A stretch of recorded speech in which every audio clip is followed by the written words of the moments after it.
नमस्कार दोस्तों, भारत में राज्य की राजनीति के चैप्टर नंबर 5 राज्य स्वायत्ता का अध्ययन करेंगे आज हम। इससे पहले 4 चैप्टर की वीडियो ऑलरेडी अपलोड हैं। यदि आपने उन ऑडियो लेक्चरों को नहीं सुना है तो सबसे पहले उन लेक्चर्स को जरूर सुन लीजिए ताकि इस चैप्टर को समझने में आपके लिए आसानी हो। इसके साथ साथ यदि आप हमारे चैनल पर नए हैं तो चैनल से जरूर जुड़िएगा। आज की क्लास में जो हम बात करने जा रहे हैं वो राज्य स्वायत्ता। इससे पहले चैप्टर की शुरुआत करें, इससे पहले हम ये चर्चा कर लेते हैं कि स्वायत्ता शब्द का अर्थ क्या होता है। देखिए, स्वायत्ता शब्द का अर्थ अगर एक लाइन में कोई आपसे पूछे तो आप सिंपल सा बताएंगे कि अपने निर्णय स्वयं लेने की शक्ति को स्वायत्ता कहते हैं। अब ये भारत के अंदर स्वायत्ता का प्रश्न कैसे उठ गया आज़ादी के बाद? तो देखिए, अगर हम आज की डेट में देखें तो भारत में 28 स्टेट हैं, 28 राज्य हैं और 8 केंद्र शासित प्रदेश हैं। ऐसे में कई बार राज्यों को ये लगता है कि अगर वो पिछड़े हुए हैं, उनका विकास नहीं हुआ है, तो उसका कारण है केंद्र सरकार। क्योंकि कई बार केंद्र सरकार हमारे मामले में ज़्यादा हस्तक्षेप करती है। जैसे कि आप दिल्ली में तो कई बार देख सकते हैं, दिल्ली एक केंद्र शासित प्रदेश है, आए दिन केजरीवाल जी की ये समस्या रहती है कि एलजी ने ये नहीं किया, एलजी ने वो नहीं किया। तो ऐसे में कई बार राज्यों को ये लगता है, क्या लगता है कि केंद्र सरकार हमारे मामले में ज़्यादा हस्तक्षेप कर रही है। संविधान में ज़्यादा शक्तियाँ जो दी गई हैं वो केंद्र सरकार को दी गई हैं। ऐसे में राज्यों को केंद्र पर डिपेंड रहना पड़ता है। ऐसे में राज्य ये सोचते हैं कि अगर अपने निर्णय हम स्वयं लेते हैं, अपना विकास हमें स्वयं करने की शक्ति होती, तो शायद हम ना विकसित होते हैं। तो ऐसे में राज्य आए दिन स्वायत्ता के प्रश्न पर अलगाववादी डिमांड उठाते रहते हैं। कई बार ये अलगाववादी डिमांड जो है हिंसक रूप धारण कर लेती है और आर्मी का शासन लगाना यहाँ पर पड़ता है। तो ऐसे में इस चैप्टर में हम यही बात करने वाले हैं कि किस प्रकार से साउथ इंडिया में, किस प्रकार से नॉर्थ इंडिया में, नॉर्थ ईस्ट में ऐसी डिमांडें उठी हैं। तो स्वायत्ता शब्द का अर्थ आपको समझ में आ गया कि स्वायत्ता का अर्थ क्या है? अपने निर्णय स्वयं लेने की क्षमता। ऐसे में भारत में कई बार ये डिमांड कहीं ना कहीं उठती रहती है कि हमें अपने निर्णय स्वयं लेने दिए जाएं, केंद्र सरकार हमारे मामले में कम से कम हस्तक्षेप करे। अगर हम अपने निर्णय स्वयं लेंगे तो शायद हम और ज़्यादा विकसित होंगे। इसके अलावा कई बार समस्या राज्यों के अंदर भी आती है। ये तो केंद्र और राज्य की बात हो गई। कई बार पता है क्या होता है, कई बार एक स्टेट के अंदर ही कुछ क्षेत्रों को ये लगता है, जैसे हमारा देश 28 स्टेट है, इस स्टेट के अंदर भी डिस्ट्रिक्ट होते हैं। तो कई बार कुछ डिस्ट्रिक्ट को ये लगता है, कुछ जिलों को ये लगता है, कुछ क्षेत्रों को ये लगता है कि राज्य सरकार हमारी तरफ ध्यान नहीं दे रही है। ऐसे में वो लोग भी अलगाव वाली डिमांड कर देते हैं। जैसे कि मिजोरम की बात करता हूँ। मिजोरम की अगर मैं बात करूँ तो मिजोरम पहले ना असम का हिस्सा था। अब मिजोरम में सूखा पड़ गया, असम की सरकार ने उस तरफ ध्यान नहीं दिया, मिजो लोगों ने मिजो आंदोलन चला दिया। यह है कि आज मिजोरम एक अलग राज्य है। तो इस चैप्टर में हम यही पढ़ने वाले हैं। आई होप से स्वायत्ता शब्द का अर्थ आपको समझ में आ गया है। स्वायत्ता की कैसे डिमांड उठी है, मिजोरम का मैंने एग्जाम्पल देकर आपको समझाया है। अब देखते हैं आपकी किताब क्या कहती है। वीडियो को लाइक ज़रूर करें और चीज़ें समझ में आ रही हैं नहीं आ रही हैं इस चीज़ के लिए आप कमेंट भी ज़रूर करिए। इसके अलावा आप हमारे टेलीग्राम ग्रुप में भी जुड़ सकते हैं। तो चलिए शुरू करते हैं। तो देखो, भारत की बात की जाए तो सबसे पहले यही बता रहा है कि भारत में ना जो विकास है वो असंतुलित है। यानी कि कुछ किसी किसी क्षेत्र का तो विकास बहुत ज़्यादा हो गया है, लेकिन बहुत सारे क्षेत्र ऐसे हैं जो अभी भी पिछड़े हुए हैं। ऐसे में जो पिछड़े क्षेत्र हैं, इनकी समस्या ये, इनका ये कहना है, ये अपने अधिकारों के प्रति थोड़े से जागरूक हुए हैं। इनका ये कहना है कि अगर इन अपना निर्णय अगर ये स्वयं लेते हैं तो शायद आज ये विकसित होते हैं, क्योंकि केंद्र सरकार इनके साथ भेदभाव कर रही है। केंद्र सरकार सिर्फ कुछ क्षेत्रों की तरफ ध्यान दे रही है, जबकि इन क्षेत्रों की तरफ कोई ध्यान नहीं दे रही है। ऐसे में कई राजनीतिक दल, कई राजनीतिक कार्यकर्ता, नागरिक समाज संगठन अपने राज्य में सुझाव देते हैं कि यदि वे स्वयं शासन करते हैं तो शायद तस्वीर कुछ और होती। इसके अलावा हालांकि भारतीय संविधान में कुछ राज्यों को विशेष श्रेणी का दर्जा दिया गया है, विशेष राज्य का दर्जा दिया गया। अब देखो, विशेष राज्य क्या होते हैं? देखो, विशेष राज्य का अर्थ ये होता है कि केंद्र सरकार वहाँ पर प्राथमिकता देगी, कुछ करों में छूट देगी। इसके अलावा उस क्षेत्र के विकास के लिए अलग से बोर्ड स्थापित करेगी। स्थानीय लोगों को नौकरी में ज़्यादा आरक्षण मिलेगा, बाहरी लोग कम से वहाँ पर ज़्यादा हस्तक्षेप नहीं कर सकते। जैसे कि एमपी में देखोगे आप, एमपी में अगर वैकेंसी निकलेगी तो ज़्यादातर एमपी वालों के लिए ही होती है, बाहर के बंदे उसमें फॉर्म नहीं भर सकते। उन्हीं के लिए शिक्षण संस्थाओं की स्थापना होगी। स्वास्थ्य के लिए जो ढांचा होगा, बुनियादी ढांचा होगा, बेसिक इंफ्रास्ट्रक्चर होगा, उसमें ज़्यादा विकास किया जाएगा, केंद्र सरकार ज़्यादा फंड देगी। मेडिकल कॉलेज और उद्योगों को सब केंद्र सरकार प्रोत्साहन देगी। इसके अलावा अगर हम बात करें तो स्वायत्ता की जो मांग उठ रही है उसमें लोग नागरिक अधिकारों की बात कर रहे हैं, लोकतांत्रिक आंदोलन की बात कर रहे हैं, लोकतंत्र को आगे बढ़ाने की बात कर रहे हैं और सत्ता का ट्रांसफर खुद में चाहते हैं। तो अब तक की बात सिर्फ इतनी सी सीखी हमने कि स्वायत्ता का अर्थ क्या होता है, और विशेष श्रेणी का अगर मैं दर्जा कहूँगा कि किसी स्टेट को अगर विशेष श्रेणी का दर्जा है तो उसका क्या अर्थ है? उसका अर्थ ये है कि उसे केंद्र से ज़्यादा सहायता मिलेगी, उसे टैक्स में छूट मिलेगी, स्थानीय लोगों को नौकरी और शिक्षण संस्थाओं में आरक्षण मिलेगा। अब देखिए, हम सभी को पता है हमारे यहाँ पर 3 स्तर पर सरकारें हैं 1992 के बाद। ये बात हमने लास्ट चैप्टर में पढ़ ली थी।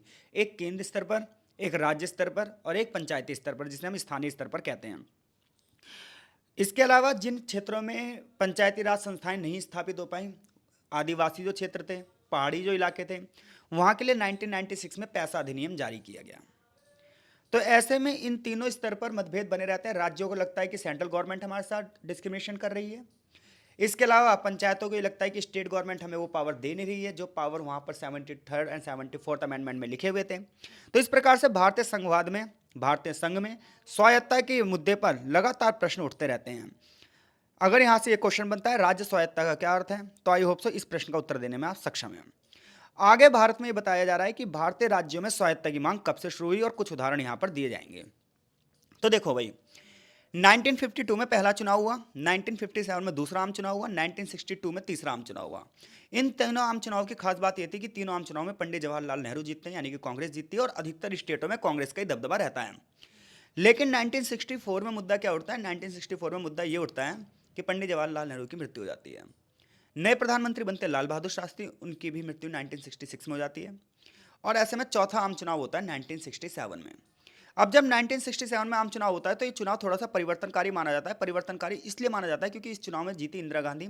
हालांकि कांग्रेस जीत तो गई लेकिन उसे उतनी मेजोरिटी नहीं मिली जितनी हर बार मिलती थी।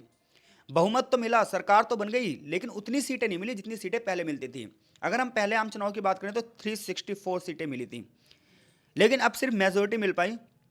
कांग्रेस के कई बड़े बड़े नेता उसके ही गढ़ में हार गए। तो कह रहा है 1967 के चौथे आम चुनाव में से पहले की अगर बात की जाए तो चाहे केंद्र स्तर की बात हो चाहे राज्य के स्तर की बात हो, दोनों तरफ कांग्रेस पार्टी थी, इसलिए राज्य और केंद्र के बीच में मतभेद नहीं होते थे। एक और एग्जांपल समझाता हूं मैं आपको। देखिए, जैसे केंद्र में भी अगर कांग्रेस की सरकार है और राज्य में भी कांग्रेस की सरकार है, तो उस राज्य से केंद्र के कभी मतभेद होंगे ही नहीं। वहां पर चीजें एकदम स्मूथली चलेंगी। जैसे कि आज की बात करता हूं मैं, बीजेपी की सरकार सेंट्रल गवर्नमेंट में है। इस यूपी की बात करूं तो यूपी में भी बीजेपी की सरकार है, तो यूपी और केंद्र सरकार के आप मतभेद नहीं देखेंगे। लेकिन वहीं पश्चिम बंगाल की बात करेंगे, वहां टीएमसी का शासन है, पंजाब में आम आदमी पार्टी का शासन है, दिल्ली में आम आदमी पार्टी का शासन है, राजस्थान में कांग्रेस का शासन है। तो ऐसे में जो आपको मतभेद दिखाई देंगे ना, वो इन्हीं स्टेटों से दिखाई देंगे। तो जब भी राज्य सरकार अलग पार्टी की होगी और केंद्र सरकार अलग पार्टी होगी तो मतभेद होंगे, लेकिन राज्य सरकार और केंद्र सरकार एक ही पार्टी की होगी तो मतभेद नहीं होंगे। तो 1967 के आम चुनाव में क्या हुआ, चौथे आम चुनाव में क्या हुआ? कांग्रेस पार्टी 9 राज्यों में चुनाव हार गई और लोकसभा में भी उसकी सीटों में कमी आई। ऐसे में जिन राज्यों में वो चुनाव हारी, उन राज्यों से स्वायत्ता की डिमांड होने लगी। जैसा कि पहला एग्जाम्पल साउथ इंडिया से दिया जा रहा है। साउथ इंडिया में एक पार्टी है डीएमके पार्टी। तो डीएमके पार्टी का उदय कैसे हुआ, इसने क्या डिमांड रखी, ये यहाँ पर बताया जाएगा। तो देखिए, डीएमके की बात करें तो एक बहुत बड़े सोशल वर्कर थे जिनका नाम है ईवी रामास्वामी नायकर।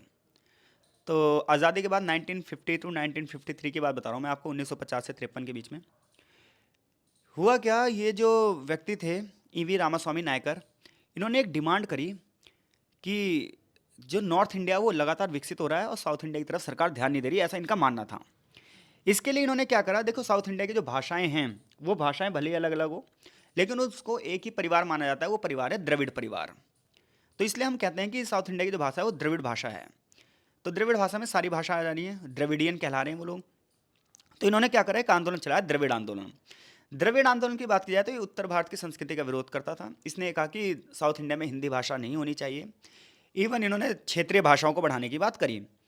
लेकिन फिर क्या हुआ, ये आंदोलन बहुत तेज गति से विकसित हो रहा था, तेज गति से फैल रहा था। तभी इस आंदोलन के एक तबके ने डिमांड कर दी कि हमें अलग देश चाहिए, द्रविड़िस्तान, जिसकी वजह से आंदोलन ना खत्म सा हो गया। सरकार ने इसकी तरफ बहुत कठोर रुख अपनाया। परिणाम यह हुआ कि यहाँ से एक पार्टी बनती है सी अन्ना दुर्रे के नेतृत्व में, डीएमके। अब डीएमके जो पार्टी बनती है ना, ये बहुत ज़बरदस्त डिमांड करती है कि स्कूली सिलेबस में तमिल भाषा को बढ़ावा दिया जाए, स्थानीय भाषाओं को बढ़ावा दिया जाए। परिणाम ये रहता है कि साउथ इंडिया में जब 1967 में चुनाव होते हैं तो यहाँ की लगभग मोस्टली सीटें जो है वो डीएमके को मिलती हैं और यहीं पर कांग्रेस सबसे ज़्यादा हारती है। तो डीएमके ने जो मुद्दा उठाया वो भाषाई मुद्दा था। उनका ये मानना था कि नॉर्थ इंडिया की जो भाषाएं वो हम पर थोपी जा रही है, खासतौर पर हिंदी भाषा हम पर थोपी जा रही है। तो डीएमके क्या है और राजमन्नार कमेटी क्या है, अब देखते हैं हम अपने चैप्टर में। तो कह रहा है तमिलनाडु में बात की जाए तो डीएमके पार्टी, जिसमें तमिल भाषा और सांस्कृतिक राष्ट्रवाद का संयोजन था, जो कि बात मैंने समझा दी आपको, इसने स्वायत्ता के लिए एक मजबूत आंदोलन खड़ा किया। 1960 के बाद डीएमके ने तमिलनाडु में एक अलग राज्य के लिए प्रचार किया। बाद में ये हुआ कि हमें द्रविड़वाद चाहिए, एक नया देश चाहिए। उस समय अगर द्रविड़ की बात की जाए तो तमिलनाडु, आंध्र प्रदेश और केरल इसमें शामिल थे। देश की सरकार ने इसे एकता और अखंडता में गंभीर खतरा माना। अलगाववादी प्रवृत्तियां हुई। परिणाम हुआ कि सरकार ने संविधान में 16 यानी कि 16वां संशोधन किया, और जैसे ये कानून बन गया, ये कानून अलगाववादी विरोधी विधेयक है कि जो भी अलगाववाद की डिमांड करेगा उसके खिलाफ हम कठोर रुख अपना सकते हैं। जैसे ये अमेंडमेंट किया गया संविधान में, डीएमके का रुख नरम हो गया, जो पहले कठोर रुख था, लेकिन फिर भी डीएमके ने समय समय पर क्या करा है, अलगाववाद की डिमांड उठाई है। 1969 में डीएमके के नेतृत्व में तमिलनाडु में 3 लोगों की एक कमेटी बनी, क्योंकि इस कमेटी के अध्यक्ष थे पीबी राजमन्नार। इस कमेटी का उद्देश्य था कि केंद्र और राज्य के बीच के संबंधों का अध्ययन किया जाए और राज्यों को अधिक स्वायत्तता देने के लिए संवैधानिक प्रावधान किए जाएं। समिति में 2 लोग और थे, एक थे एल मुदलियार और एक थे पी चंद्रा रेड्डी। तो इन तीनों की एक कमेटी थी, अध्यक्ष राजमन्नार थे, इसलिए राजमन्नार कमेटी से कहा गया है। राजमन्नार कमेटी ने यह सिफारिश करी कि भैया आर्टिकल 356 को हटा दो। देखो आर्टिकल 356 ये कहता है संविधान में कि आप राज्य की सरकार को बर्खास्त करके आपातकाल लगा सकते हो। तो आर्टिकल 356 का कांग्रेस की सरकार ने उस समय बहुत ज़्यादा दुरुपयोग किया था, कई सरकारों को बर्खास्त किया था। कारण सिर्फ इतना सा था कि उनकी सरकार क्यों नहीं बनी।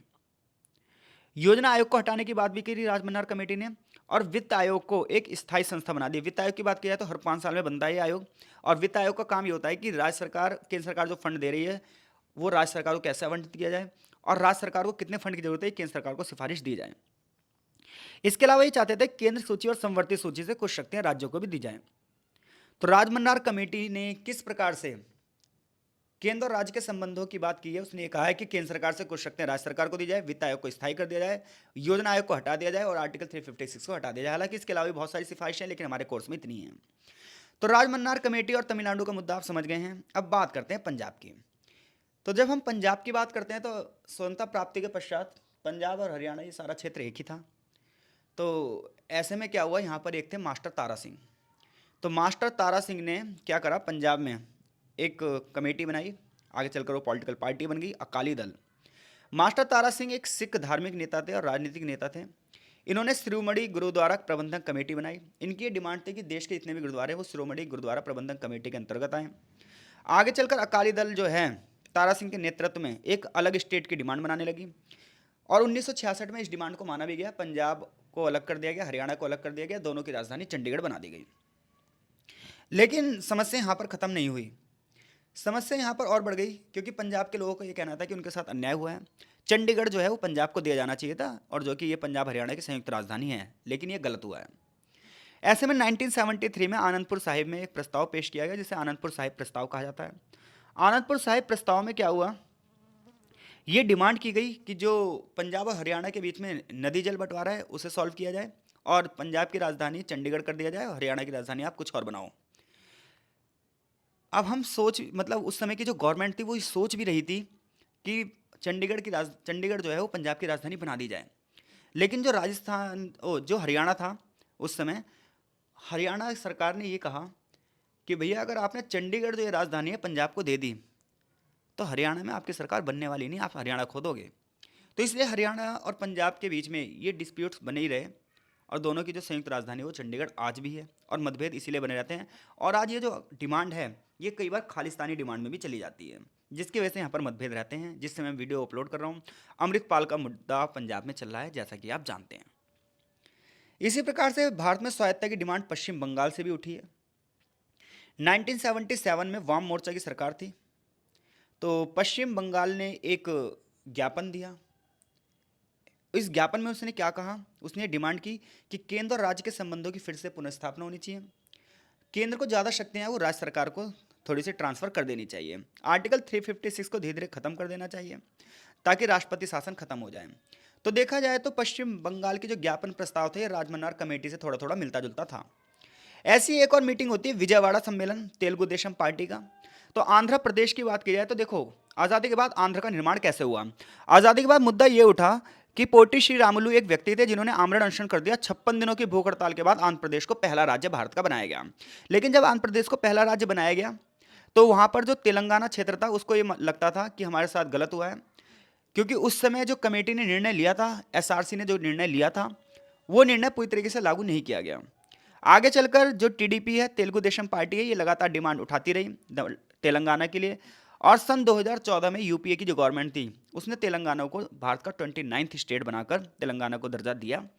तो ऐसे में हम देख सकते हैं कि किस प्रकार से भारत में, जबकि तेलंगाना पहले आंध्र प्रदेश का राज्य था, लेकिन इसे लगता था आंध्र प्रदेश की जो गवर्नमेंट है वो तेलंगाना के प्रति सही रुख नहीं अपना रही है। तो ऐसे में जब कुछ क्षेत्रों को ये लगता है कि हाँ भाई हमारी राज्य सरकार हमारे लिए अच्छा काम नहीं कर रही है, हमारी अनदेखी कर रही है, तो वो लोग क्या करते हैं, वो लोग अलग स्वायत्ता की डिमांड करते हैं। कई बार ये स्वायत्ता की डिमांडें जो हैं वो सफल भी हो जाती हैं। श्रीनगर की बात की जाए तो हम सभी को पता है फारूक अब्दुल्ला साहब है वहाँ पर, और नेशनल कॉन्फ्रेंस की स्थापना होती है और श्रीनगर में 50 से अधिक नेताओं ने सम्मेलन लेते हैं। हाल ही में सरकार ने क्या करा है, जम्मू कश्मीर और लद्दाख को अलग केंद्र शासित प्रदेश बना दिया है। तो उसके बाद से लगातार मीटिंग होती रहती है श्रीनगर में, जिसमें वो ये डिमांड करते रहते हैं कि हाँ भाई यहाँ पर दोबारा चुनाव होने चाहिए, यहाँ पर स्वायत्ता अधिक से अधिक दी जानी चाहिए। उनको लगता है कि कश्मीर के लोगों को ज़्यादा स्वायत्ता नहीं है। तो ये छोटे छोटे दिए गए हैं यहाँ पर टॉपिक, मेन जो मुद्दा है वो आगे है। इसी प्रकार से नागालैंड में डिमांड उठती रहती है, मिजोरम में डिमांड उठती रहती है।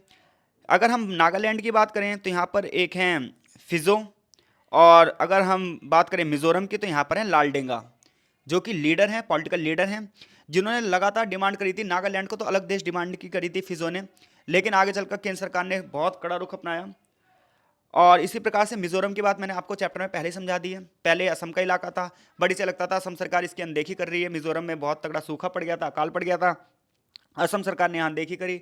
परिणाम ये हुआ, लालडेंगा के नेतृत्व में मिजो नेशनल फ्रंट की स्थापना हुई और आज मिजोरम अलग स्टेट है। केंद्र राज्य के वित्त, ये तो बात हो गई अब तक प्रशासनिक बातें। अगर हम बात करें कि भारतीय राज्यों में अब तक जो स्वायत्ता की बात करी, चाहे हमने अकाली दल की बात करी, पश्चिम बंगाल की बात करी, तेलुगु देशम पार्टी की बात करी, नेशनल कॉन्फ्रेंस की बात करी, नगा मिजोरम की बात करी, डीएमके की बात करी, ये सब प्रशासनिक बात कर रही हैं, शासन चलाने में ज़्यादा से ज़्यादा शक्तियाँ प्राप्त करना चाहती हैं।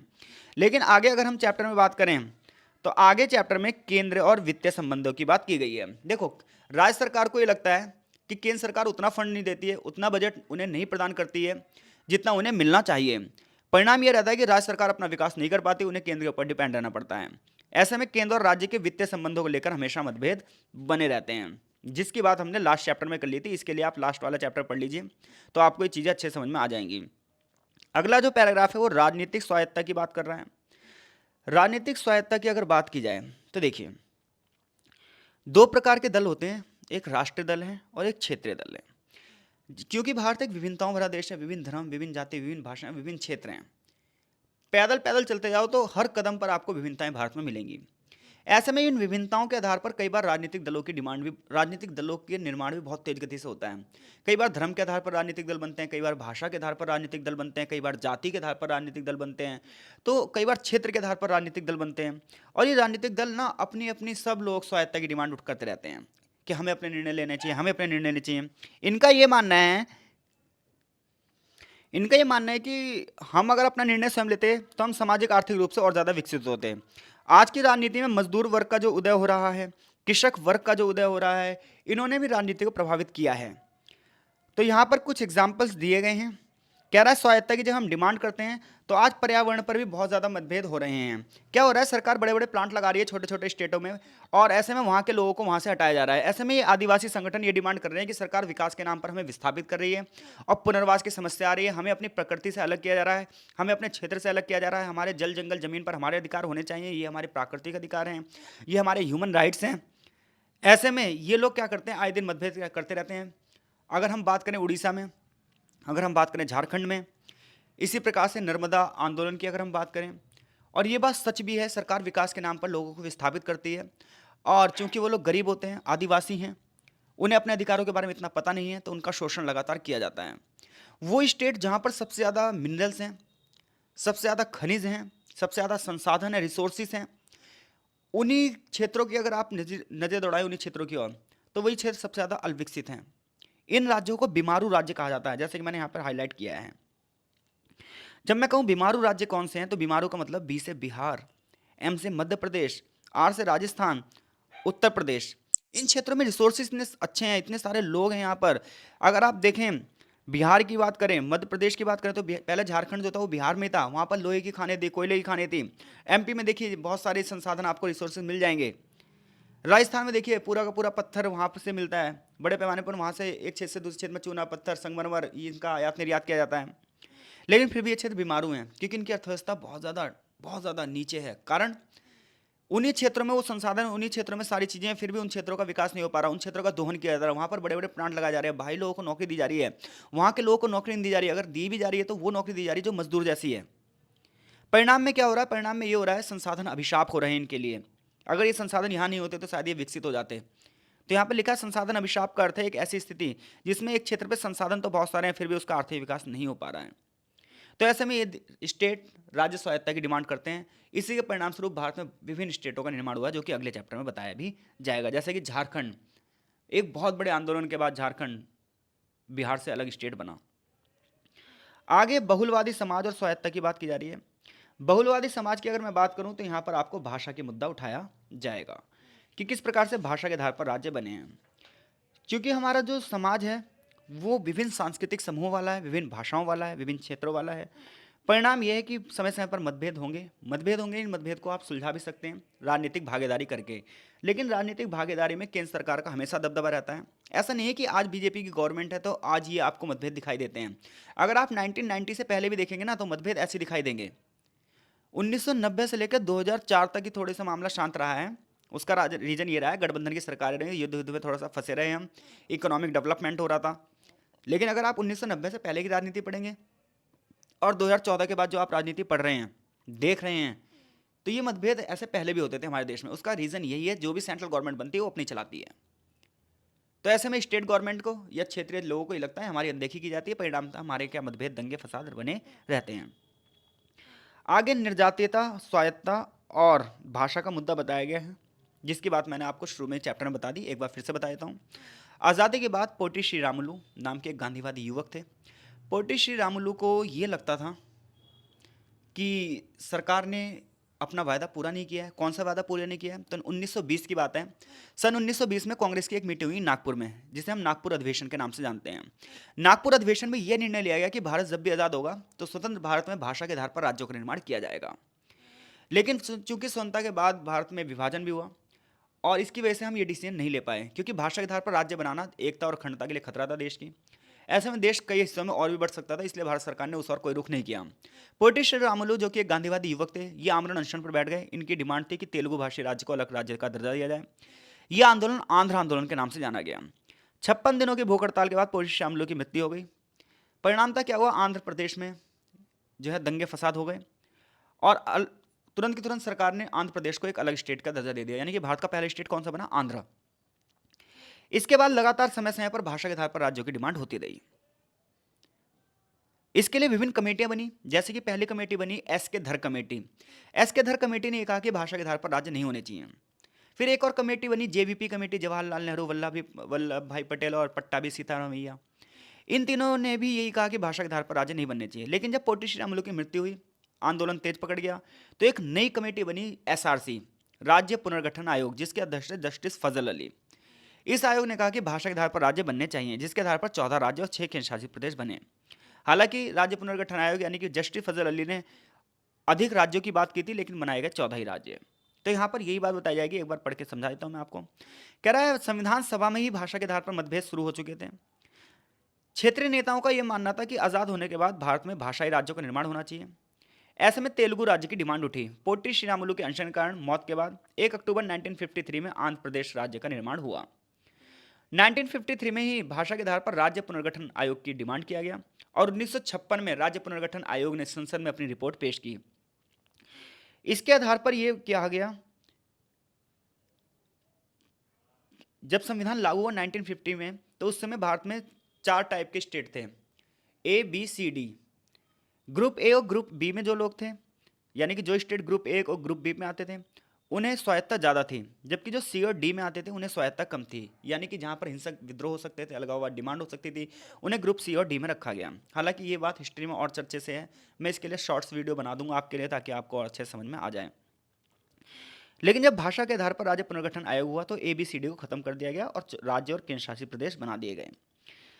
प्रांतीय राज्यों और केंद्र शासित प्रदेशों के निर्माण के साथ स्वायत्ता की एक अलग प्रणाली शुरू की गई। 1960 में पंजाब, महाराष्ट्र और गुजरात भी स्टेट बने। हिमाचल भी आगे चलकर एक अलग स्टेट बना। समय समय पर डिमांड हुई, जैसे गोरखालैंड की डिमांड हुई, हालांकि ये डिमांड पूरी नहीं हुई। सन 2000 में 3 और राष्ट्र बनाए गए, झारखंड, छत्तीसगढ़ और उत्तराखंड। उत्तराखंड जो कि पहले उत्तर प्रदेश में था, लेकिन यहाँ पर इसे लगता था कि हमारा विकास उतनी तेज गति से नहीं हो रहा, जिसकी बात अगले चैप्टर में की भी जाएगी। इसी प्रकार से नॉर्थ ईस्ट में 7 स्टेट बने, जिन्हें हम नॉर्थ ईस्ट की 7 बहनों के नाम से जानते हैं। 1963 में नागालैंड भी एक अलग स्टेट बना, 1972 में मेघालय भी एक अलग स्टेट बना, मणिपुर और त्रिपुरा भी इसी प्रकार से अलग राज्य बने। अरुणाचल प्रदेश और मिजोरम पहले केंद्र शासित प्रदेश बनाए गए, बाद में इन्हें स्टेट बनाया गया।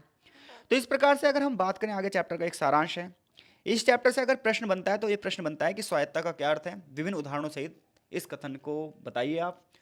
तो देखिए, स्वायत्तता की बात बताओगे, फिर स्वायत्तता के कारण बताओगे। इसका आंसर आप ऐसे दोगे, स्वायत्तता का अर्थ बताओगे जो कि मैंने बताया आपको, स्वायत्तता के कारण क्या बताओगे, केंद्र राज्य संबंधों की प्रवृत्ति, विकास की होड़ में पिछड़ जाना, सबसे 2 बड़े कारण ये हैं, और देश के अंदर जो निर्जातीय भिन्नताएं हैं, भाषा के आधार पर भिन्नताएं हैं, ये कारण है भारत में स्वायत्तता की डिमांड के लिए।